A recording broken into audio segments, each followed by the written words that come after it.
Good morning. Can you hear me?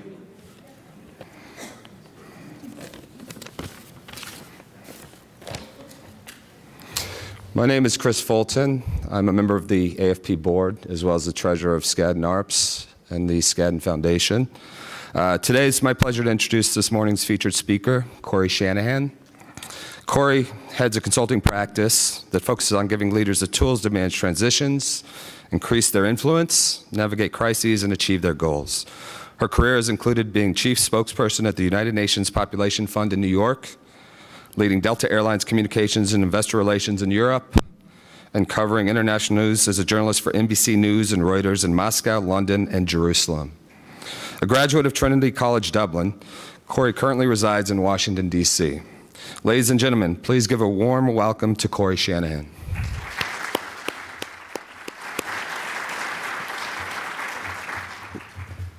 Thank you, Chris. I really appreciate that. Thank you so much.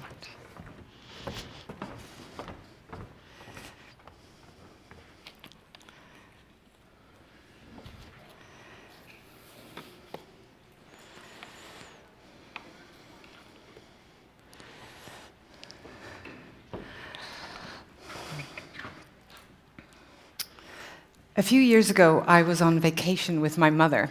We were on the Red Sea in Egypt at a beach resort. So I'm not sure if you know, but there's coral reefs there. You can go snorkeling and scuba diving. You can hike in the desert. It's very relaxing.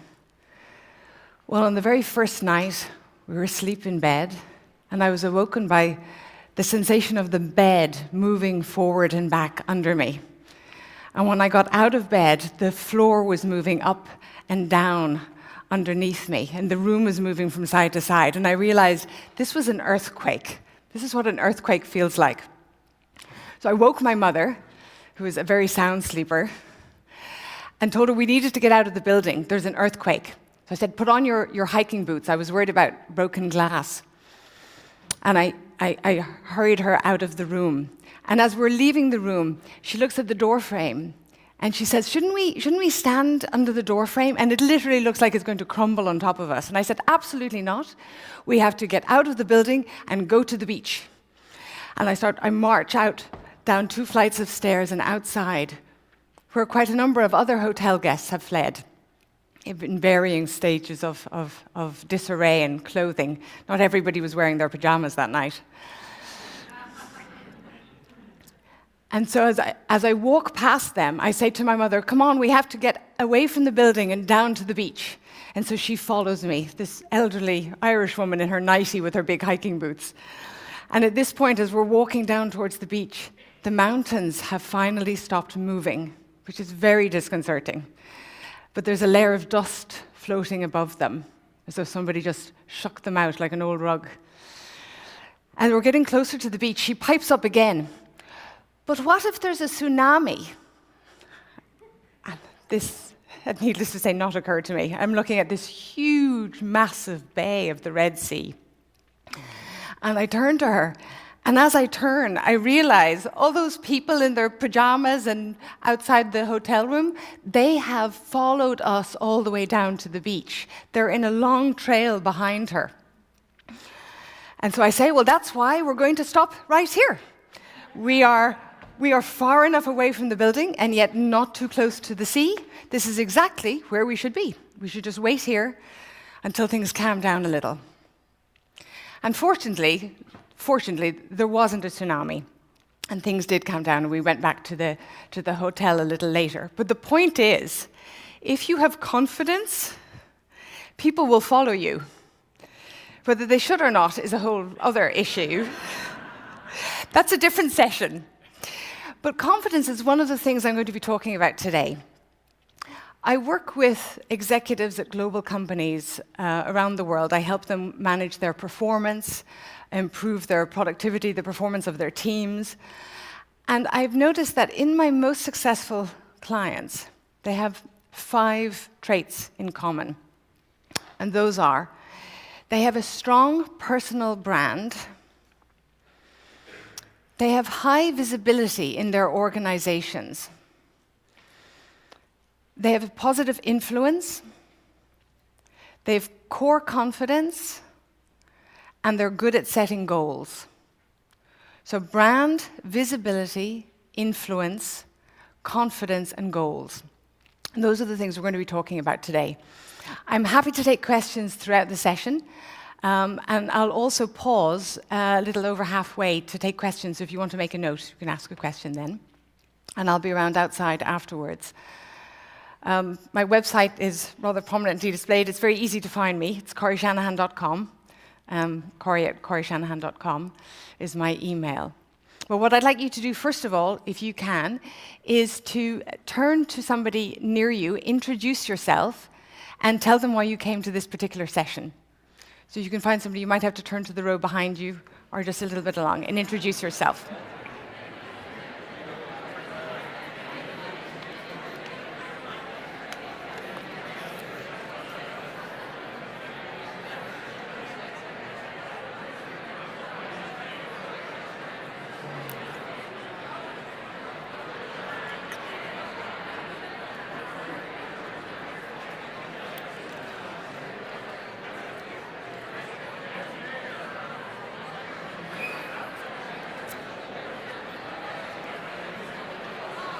Okay. So you're very shy. It's a quiet group. Nobody likes to talk to anybody. This is great. Okay. I can bring you back. Good. So you've now met your partner for this session. This will be quite an interactive session, so you'll be talking to each other. So I'm glad you've got to know each other. So personal brand. So what is a personal brand? I mean, essentially, your personal brand is what people think of you when you're not around. Right? It's what you're known for. And we talk about brand attributes. Brand attributes are the way you describe a brand. You think of this more commonly with consumer goods. Right, with stores, with the difference between a brand like Costco and Neiman Marcus. With cars, the difference, say, between Porsche and Toyota. So give me some brand attributes for, how would you describe Porsche, for example? Expensive. Luxury. Fast. Okay, and for Toyota, what sort of brand attributes does Toyota have? Reliable. What? I didn't catch that. Oh, brake issues. Good brakes. Reliable. Good brakes. Unsexy. So that's a great word. Unsexy. So brand attributes can be both positive and negative, right? It's in the eye of the beholder. It's what you're known for. I'm going to talk to you about 3 aspects of your brand. The same thing applies to you as a person, right? You have brand attributes too. 3 things that are important to remember in terms of your personal brand: appearance, presence, and language. When my son was about 6 years old, they were having Polar Express Day at his school. I'm not sure if you're familiar with that. The Polar Express, it's a Christmas time story of a train that comes to a little boy's house in the middle of the night, and he gets on the train and goes off to the North Pole and has some adventures with Santa Claus and the elves. So he was terribly excited about Polar Express Day. The idea was that you dress in your pajamas as though you're getting on the train. So the morning of, he was a riot of fleece. So he had red and blue striped fleece pajamas, a big red fleece dressing gown, and his red fleece slippers. So I was driving him to school. We were running a little late. When I dropped him off, the other kids had already gone in to assembly, and so he ran across the yard and ran into the school assembly, and I headed off to work. I got a phone call about 30 minutes later from the principal's office to say that Sam was in her office and he was rather upset. And I could hear these muffled sobs in the background. And she paused and she said, "Ms. Shanahan, Polar Express Day is next week." So he had run into an entire school assembly, 400 children lined up in their uniforms wearing his pajamas and dressing gown. You have to tailor your clothes to the occasion. And the rule of thumb is to dress up rather than down. It's always better to be slightly more formally dressed than to be too casually dressed for the situation, right? Easier to take off a jacket or loosen a tie. The reason this matters, and grooming and appearance, the reason it matters is that you want to make it easy for people in decisions, who are in positions making decisions about your future, to see you in other more senior roles. You want them to be able to picture you briefing the board, briefing the management team, being in the management team, meeting with the client. You want them to be able to see you doing that quite easily. And the better, the stronger your appearance, and the easier that is for them. Presence is another aspect. Your presence is essentially what you evoke in others, the feelings that people experience when they're around you. Right? It's sort of like the vibe you give off.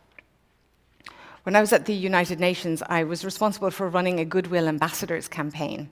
Right? This is when celebrities lend their fame to raise awareness about certain issues. And I was working with a Nigerian writer who's since deceased called Chinua Achebe. Have any of you heard of him? He's considered the father of African literature. His most famous book is Things Fall Apart, which is on the school curricula. Some of your children may have read it. So Chinua Achebe had come down to New York to take part in a press conference that we were organizing for him. And I was showing him the room where the press conference was going to be held. Now, he had been in a wheelchair for many years. And he's looking at the stage, and then he looks at me, and he says, "Where's the ramp?" And of course, there was no ramp. I hadn't thought of a ramp. So I said, "I'm terribly sorry, there is no ramp, but we can lift you onto the stage, before we get started." And he was very calm. And he said, "I won't be lifted. You'll have to find a ramp." And his presence was one of complete calmness, dignity, but very, very firm. We found a ramp. Language is another aspect of personal brand that I think is often very underutilized, underappreciated. So I think it's rather a secret weapon for you to think of. When you control language, you can control a conversation. And when you can control a conversation, you can influence people and persuade them of your point of view. And I really believe that enriching your language and using words effectively and accurately gives you tremendous power to influence and persuade. So avoid dumbing down your language, but rather use more unusual words. It demonstrates that you're well-read, that you've got an intellect, that you're interesting. And I would recommend reading fiction as a way to expand your vocabulary and also to learn more about the human condition. But fiction is a great way of enriching your vocabulary and your language and using it as a tool. What I'd like you to do now with your partner that you just met, actually, before you do that, what I'd like you to do, first of all, in fact, you won't share this, is to jot down what you think your brand attributes are, how people have described you, how you think they would describe you. So just quickly jot down 3 to 5 adjectives that describe you. And your brand attributes.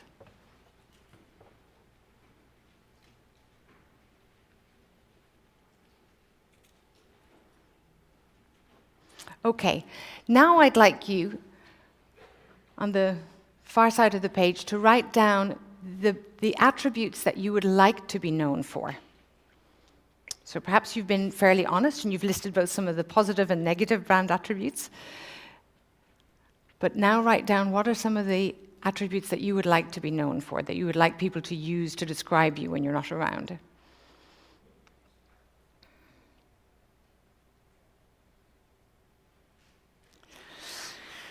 And there, between those two lists, that's where the work lies. And this is something that you can work on purposefully and improve and strengthen your brand.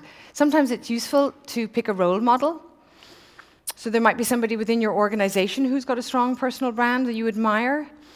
There might be somebody externally. I worked at the private sector arm of the World Bank for a number of years, and I would go to the press conference held by the head of the International Monetary Fund, the IMF, at the start of the IMF annual meetings. And Christine Lagarde, who's now going into her second term, how many of you are familiar with Christine Lagarde, head of the IMF? One of the most influential people in global finance. Every Thursday morning before the annual meetings, at exactly 10 a.m., she would have a press conference that set the tone for those meetings. She would walk into the room and own it from the moment she stepped inside. So she's a tall, very elegant French woman, always immaculately dressed, very stylish, but not distracting. And her presence, she always exuded calm and confidence. And there were some tremendously turbulent times as she's been head of the IMF, Eurozone crisis, Brexit, you name it. Her presence is extremely calm. And her use of language is extremely accurate. She's both concise, but very, very clear with her audience. So she really is I think, a tremendous role model. But pick somebody for yourself and look at what attributes do they have that you can aspire to. I'm going to talk a little bit about visibility, which I always laugh thinking about visibility. I have a client currently at a consumer products firm, Emily, whose boss had told her that he wanted her to be more visible in the organization. Right? And she was really frustrated at this remark, to be more visible, as if what? As if she was invisible, as if she was sort of waved in a Harry Potter cloak of invisibility. Visibility, the reason visibility is important, and here's the thing, I mean, for most of you, if anybody out there still thinks that it's enough to simply do your job, I think this is why you're here, because you know that being good at your job and doing your job really well isn't everything that you need. I'll give you 5 reasons why it's important to raise your visibility. So one is, it's important to be rewarded and recognized for the good work that you do. 2, it's important to get credit for your team, so you're often best placed to get credit for your team. 3, because you need visibility in order to get more resources, for the resources that you need. 4, to improve your value and your marketability, right? When you're more visible, you can command a higher value. And 5th, because, perhaps most importantly, less talented people who work less hard than you do can often be very good at this. And that can be rather frustrating if they're more effective at raising their own visibility. So I'll give you a couple of ways that you can raise your visibility. A young woman who was working with a global financial institution a few years ago, she read a book called Necessary Dreams. I'm not sure if you've heard about it, by Anna Fels, F-E-L-S. I highly recommend it. And it was really around the issue of women in organizations and how they sometimes didn't succeed to that, didn't succeed to sort of higher positions in organizations. She loved the book. She brought it to the women's network in that organization, and they decided to invite the speaker to come, the author of the book, to come and speak about the book. And they knew this was an issue that was important to the management team, to the CEO. They organized an event. She organized an event for all staff, made it open to all staff to come and hear this author. But they knew that the CEO and the management team wasn't going to go to the all-staff event, so she organized a lunch for the CEO, management team, HR, and she got to go to the lunch because she'd organized it with the author because they wanted to discuss some of the issues in the book with the author. So she managed to, with one simple event, she managed to really raise her visibility in the organization as well as with the senior management team on issues that they cared about. And there's lots of other ways that you can do that at your organization. One thing to think about is using existing channels. So for those of you who are at larger firms, right, you may have an internal communications team. You have an intranet site where you have news that's shared with employees. I once had a former colleague who was so effective at doing this, it was really funny. We realized one day we had one of those rotators, where there's sort of stories of the day, but there was three stories every day that would rotate around. And we realized that he was actually featured on all 3. So him or his team or something that they had just launched was on all 3 of the stories of the day. And then when we did a little bit of analysis, we realized, in fact, he'd been profiled, or his team, more frequently over the last 3 months than the CEO. So that was pretty funny. He hadn't done anything wrong, right? He had used existing channels and simply said, oh, I was speaking at this conference, or my team has just launched this initiative, and he would write copy, he would write content for the internal communications people who would post it and post it. So think about using existing channels in your company. The other thing to think about is going outside. So there's a Bible phrase, I think it's Mark 6:4. The prophet is always a stranger in their hometown, right? And what that means is you are always less appreciated where people know you very well, right? You're often more appreciated among strangers. And the way to use this to your advantage is to go external for external validation that you then feed back into the company, right? So for example, what I mean by that is if you're speaking at a conference, if you get an award, if you are writing for a trade outlet, you then feed it back into the channels in your company, or you simply circulate an email, we did this, the team got that. For example, yesterday, the companies that won the Pinnacle Awards, right? Do you think they're going to be doing stories for their staff, when they get back home, Hyundai and World Vision and so on? Of course they are. They're going to be talking about it because it's good for the company, but it's also good for the individuals who are there, who won the prize, whose photo is there with the prize, right? So you don't have to, this is not completely egotistical, right? It's also good for your company, for the brand of the company that you're seen externally. But just make sure that you get the credit for it back internally and that you're feeding it back internally. I'll give 5 more ideas. We've talked about a number, like entering for awards, speaking at conferences, speaking in trade journals. Some other ideas. Volunteer for committees that the organization cares about, right? I mean, do the fun stuff that you like to do for yourself anyway, but if there are particular issues that your company is committed to, see how you can get involved with corporate initiative. Volunteer, get on a committee. Show up early at corporate events. We'll talk a bit about networking, but the key thing for those of you who hate corporate events, show up early.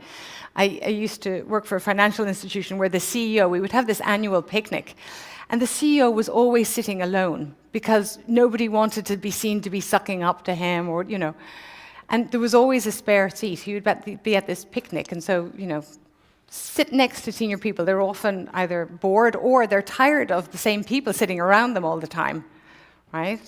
So go and say hello, introduce yourself, but show up early when the hosts are there, particularly if you hate this stuff. Show up early, shake hands, introduce yourself, say hello, and then go home. All right? The key is to go early when there are fewer people and the hosts have to be there because they have to be there from the start. Honor somebody junior. This is a great way to get visibility. You can also do this with clients. This is a nice thing to do for clients. The more junior the person you're honoring, the easier it is to do, right? You don't need so much permission to honor an administrative assistant as to honor the CFO. And organize a little event, a little reception, and then the senior person, their boss and their boss's boss will come. That's a very Washington thing to do. People do that all the time on Capitol Hill. You take a junior person, create an award for the junior person, and then the senior person shows up. Writing. So we talked about the internal communications vehicles. These people are often out of ideas, out of content. You saw how they kept posting my colleagues' stuff. They weren't even paying attention. So write for internal, external, write for trade outlets, get published. And that's often easier than you think. People, obviously you have to check, with your corp comms team, you've got to make sure that it's in line with the company's position. But that's not as hard as you think. And now, given the proliferation of outlets, there's a lot of people looking for content. The other thing, obviously, is that you can invite a speaker, the example I gave. Authors are often keen to speak for free. You can invite your clients to an event like that as well. So create a little event. It doesn't take much. And the authors will speak for free because they're on a book tour. They're promoting a book. So what I'd like you to do right now is turn to your partner and tell them as many things as possible that you could do now, going back to the workplace, that would help increase your visibility. So what are some of these ideas or other ideas that you've had that you could do next week? So just compare notes.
Okay.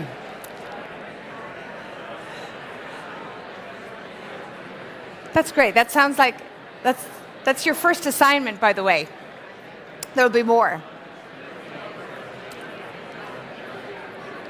All right, let's talk about influence. So now you've figured out your brand. You've figured out how to get more visible in your organization. If you don't have influence, however, I would argue that it's very difficult to get things done. Right? You can have a high brand, high visibility, but if you don't have a good influence, positive influence in your organization, it's difficult to be effective. I worked last year with a group of central bank governors and deputy governors from emerging markets. This was part of some work I was doing with World Bank Treasury. So these are the Janet Yellens and the Stanley Fishers of their countries, of Georgia, Mauritania, Kenya, Jamaica, Dominican Republic. We had about 24 of them gathered together in London. And the workshop that I was leading was helping them to introduce change in their organizations. They had plans that they wanted to implement. So these are very experienced, talented people at the top of their organizations, and yet they still need to be able to influence in order to get anything done. I thought it was interesting yesterday, General Dempsey, you were at the keynote session, you'll remember General Dempsey talked about the United States, largest army in the world, largest military in the world, largest economy. But his point was that we need partners and allies to do things. We can't do things alone. And the same thing applies in the workplace. You need a network in order to get things done. So I want you to think about a network rather than networking. I'm sure many of you hate the very idea of networking.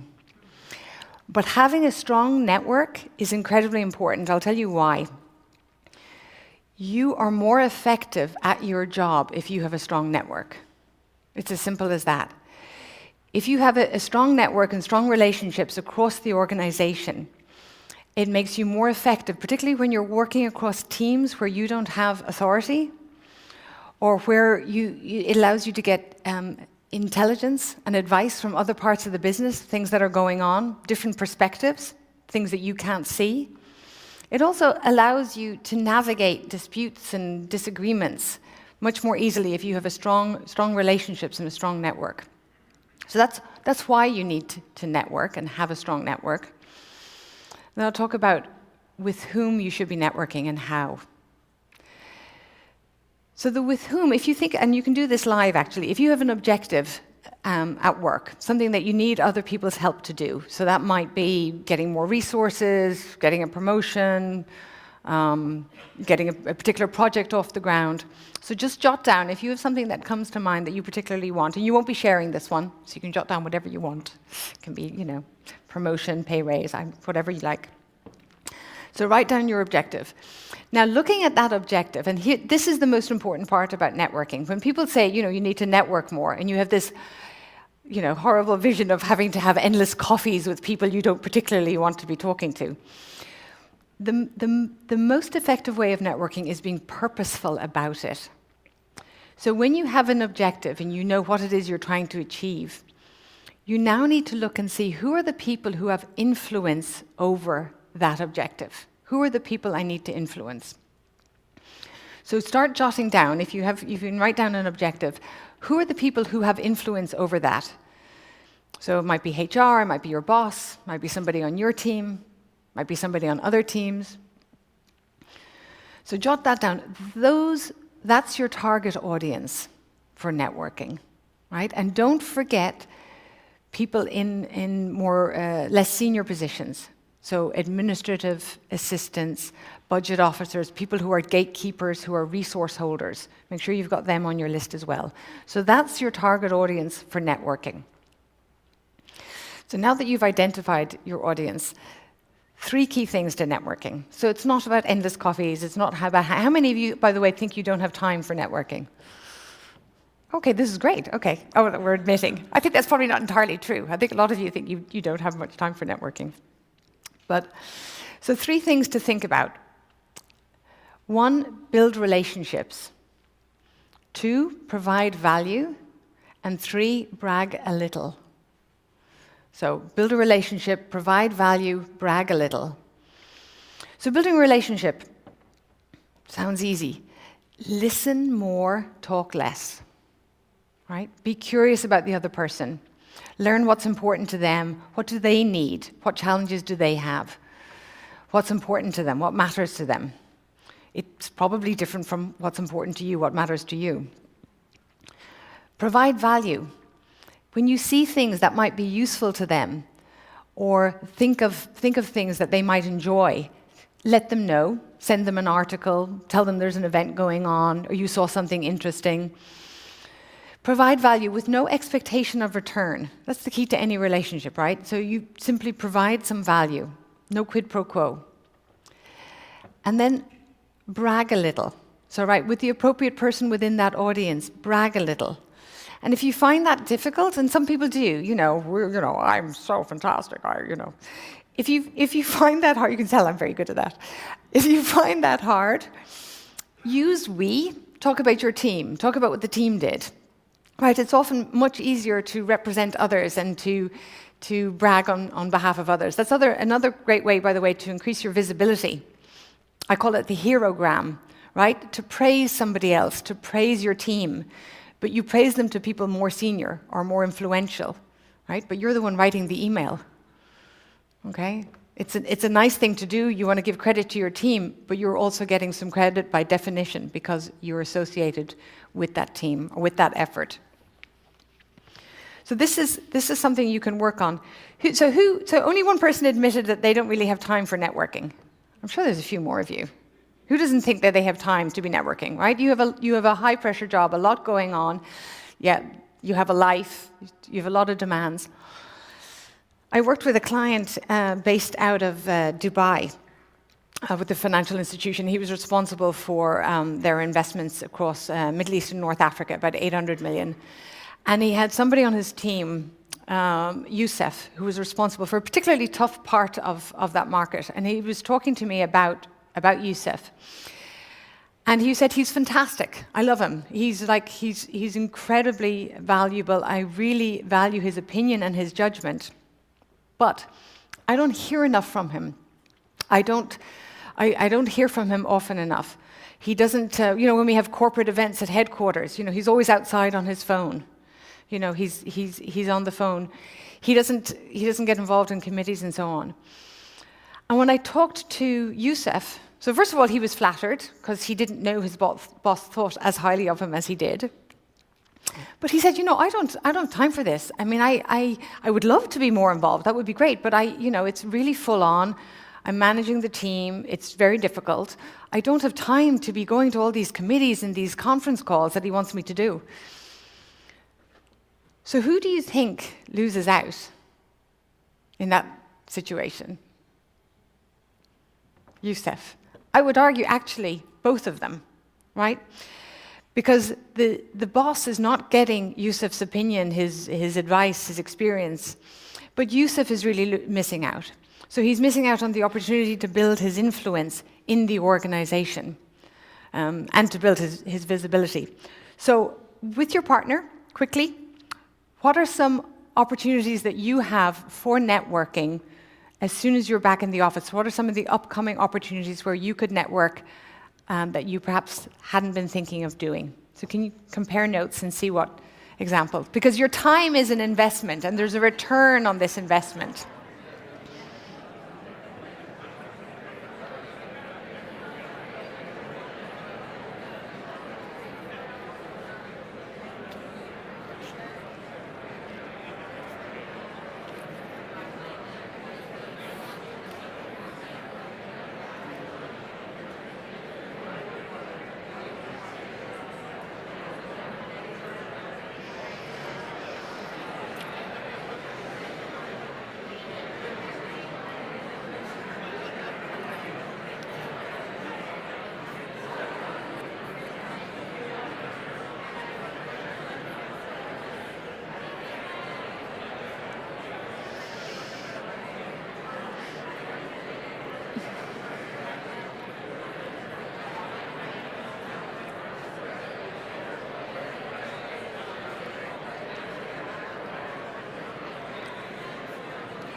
Okay. I'm going to... It's a lot of good conversations in this room. I'm really pleased. That's good. So let me bring you back. So you've got lots of assignments now for when you're back in the office, for networking and for visibility. Let's take some questions. Have you got any questions at this point? I'm going to be outside afterwards if you want to come up and talk to me. And again, the website is coryshanahan.com if you're interested in having me speak at your firm. And you can sign up. I have a free monthly newsletter, which is very short, very concise, to the point. But you can sign up for it online. Questions? I can't really see. It's sort of hard to... No? Yeah, go ahead.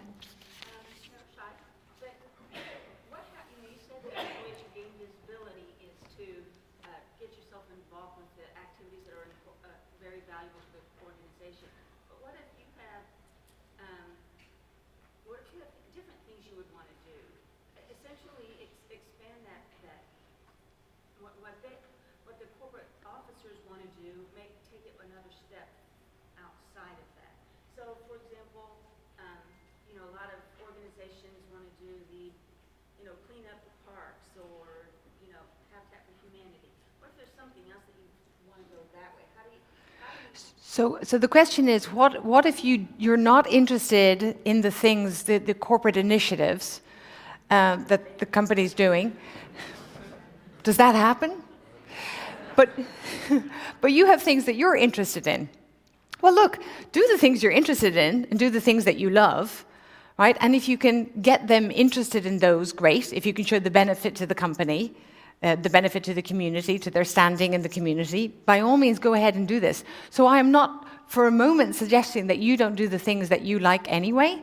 Right, I used to run a women's network at IFC that they really didn't pay too much attention to, for the longest time. But we really enjoyed it, and it was really good for us, and we enjoyed getting together.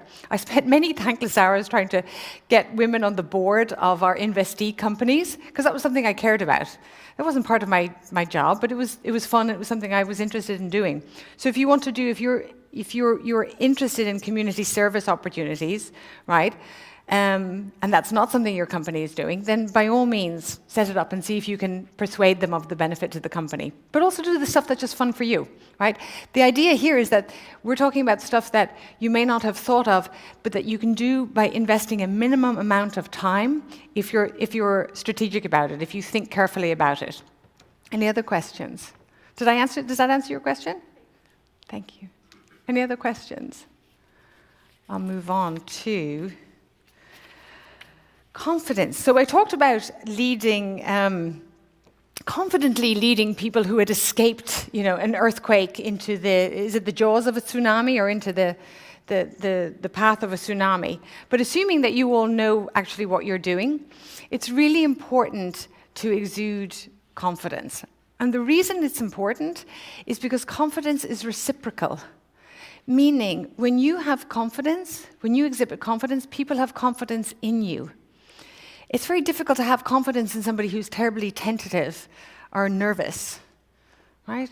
This seems sort of obvious, but you need to exude confidence in order for others to have confidence in you. I'll give you three things to think about in terms of being more confident if this is an issue for you. One we've already covered, which is appearance, because being confident that you are dressed well and dressed for the occasion goes a long way. Two is preparation. There's a boys' school in Washington, D.C., St. Albans. My son doesn't go there, so full disclosure, but it's where Al Gore went. It's very prestigious. A lot of children who go there come from extremely wealthy, privileged backgrounds. But fully 1/3 of the students are on financial aid and come from much less privileged backgrounds. And so they have a program for the students to help them feel more confident in this setting, surrounded by Lamborghinis and Porsches. It's called the Skip Grant Program. You can actually Google it at St. Albans School, and they have a list, they have a tips for success, which I think is remarkably similar to tips that work in the classroom, is remarkably similar to what works in the workplace. And preparation is key. So being prepared for meetings, showing up on time, having your materials with you, sitting at the table, raising your hand, making an intervention, even when you don't like to. In every meeting, either ask a question or make a suggestion. Make an effort. Preparation being key. I have a client, a coaching client at a media company who is very, very creative. They're grooming him to be the head of one of their networks. He's extremely exuberant and creative type, and he finds it very difficult sometimes when he's briefing the CEO and the senior team to get onto their wavelength in terms of. And so what he does now, because he gets really nervous and flustered. The CEO is a sort of I'm not going to name him, but he is in the top 15 of the highest paid CEOs in the country. So you can work out, I think he might be number 15. Anyway, I'm not going to say his initials. But Scott will show up at these meetings. No, I didn't name him. No, Scott's my client, not the CEO. So Scott will show up at these meetings, and he would get very nervous and very flustered because the CEO is sort of this larger-than-life guy who kind of intimidates him and makes him even more nervous.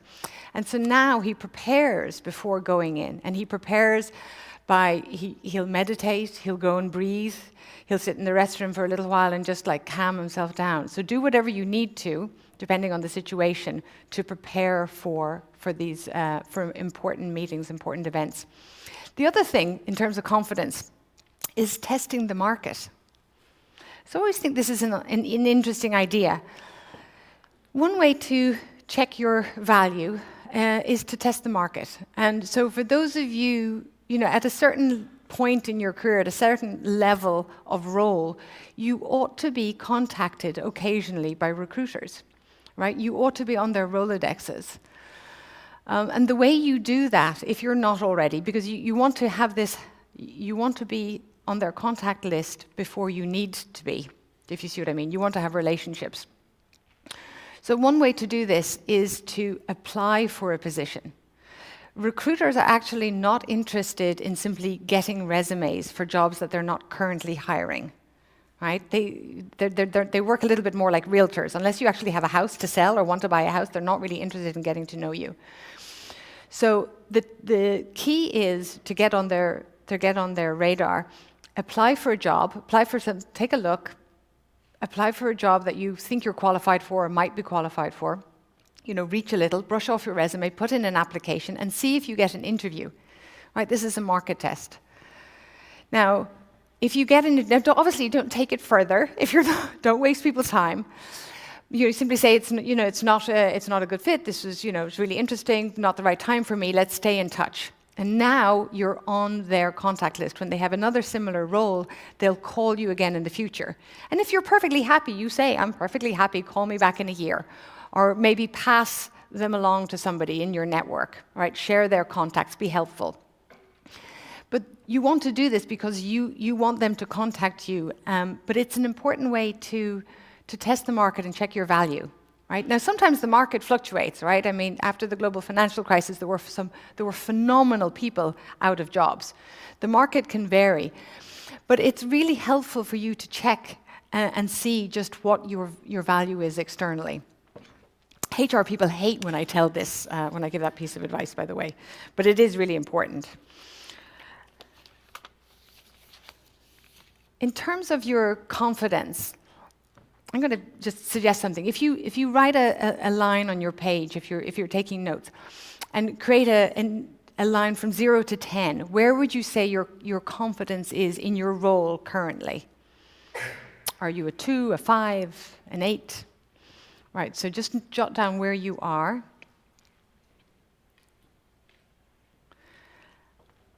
And then where would you like to be?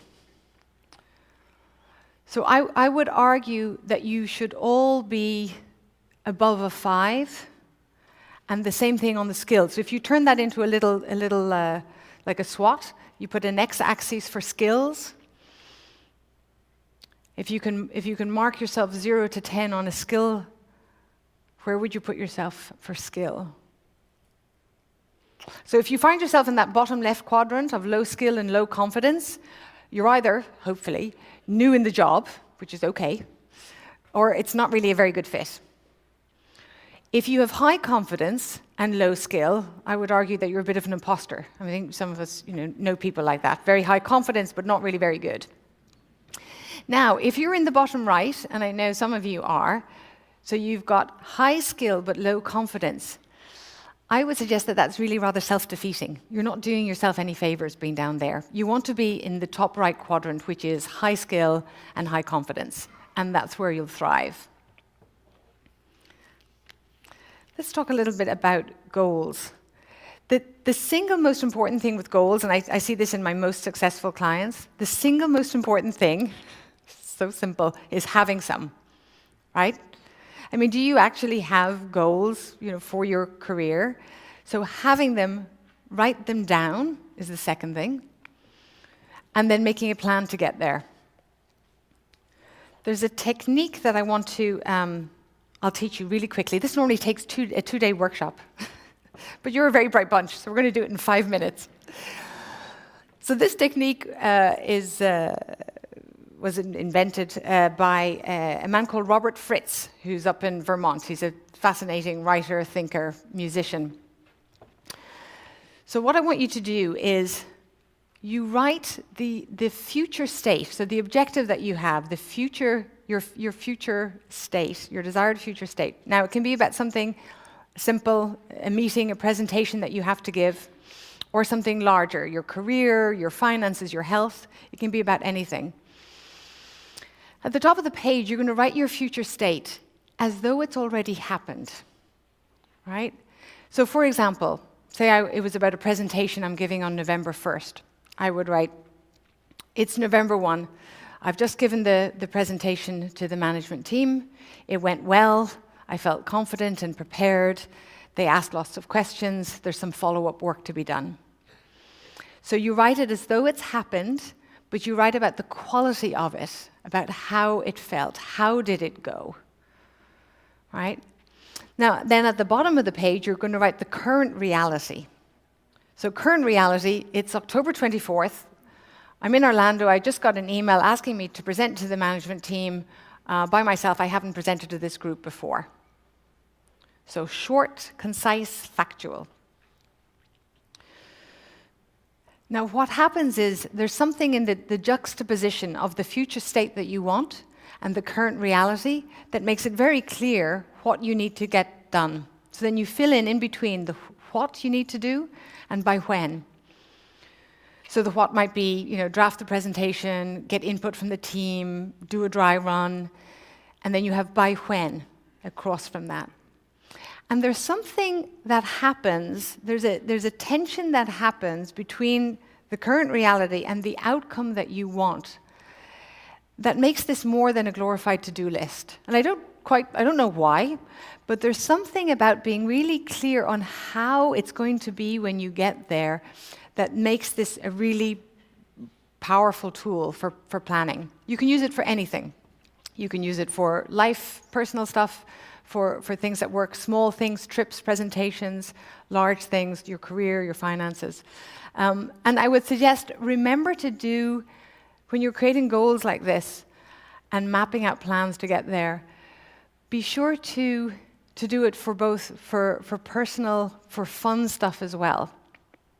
It's far better to have one great integrated life than to have two strained, personal and professional lives. I've got a book coming out next summer on that subject called Hurry Up and Mean It, about how to have, one fabulous and integrated life. So if anybody would like a copy, by the way, because I've just signed the contract, so if anybody would like a contract, a copy of the book, if you email me today, it's a one-time only offer, and put in the subject line free book, then when it comes out next summer, I'll make sure that you get a copy. I promise. I will not be doing that again, by the way. This is the first and only time since I've just got it. So that's Corey at CoreyShanahan.com. How many of you have seen the latest Tom Hanks movie, Miracle on the Hudson? Yep, a couple of people. Most of you will know the story, right? This is the story of the US Airways flight that took off from LaGuardia with Sully, Captain Chesley Sullenberger at the helm. And they ran into a flock of geese. A flock of geese flew into them shortly after takeoff, and they had to land in the Hudson. 150 people on board, 150 passengers, 5 crew. And the National Transportation Safety Board described it as the most successful ditching in aviation history. So you've heard this story. But what you might not know is that in that moment when the engines failed, so Sully is at the controls, the first officer, Jeffrey Skiles, reaches for the operations manual, and he starts reading aloud through the checklist to restart the engines, right? So they have no engines, they're losing altitude, and he is reading aloud, going through the checklist, and they're working through the checklist to try to restart the engine.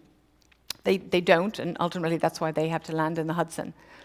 The point is, it takes extraordinary discipline to work under pressure like that, right? To revert to your training in that sort of situation. I'm not suggesting that you have the lives of tens of people in your hands every day, but you do have the ability to work under pressure. And you do have the technical skills and the training to work in difficult situations and to do your job really well. And what I'm suggesting to you is that you take that ability and that discipline and apply it to the things that we've been talking about today. And my challenge is, if you take just 15 minutes every day, this is a short amount of time, 15 minutes of marketing me, maybe first thing in the morning, and look for opportunities to increase your influence, to build your network, to increase your visibility. I guarantee you, 15 minutes a day, you're not all going to do it, but those of you who do it, if you do it immediately, as soon as you're back in the office, I guarantee you that you will rapidly improve your ability to progress in your organization.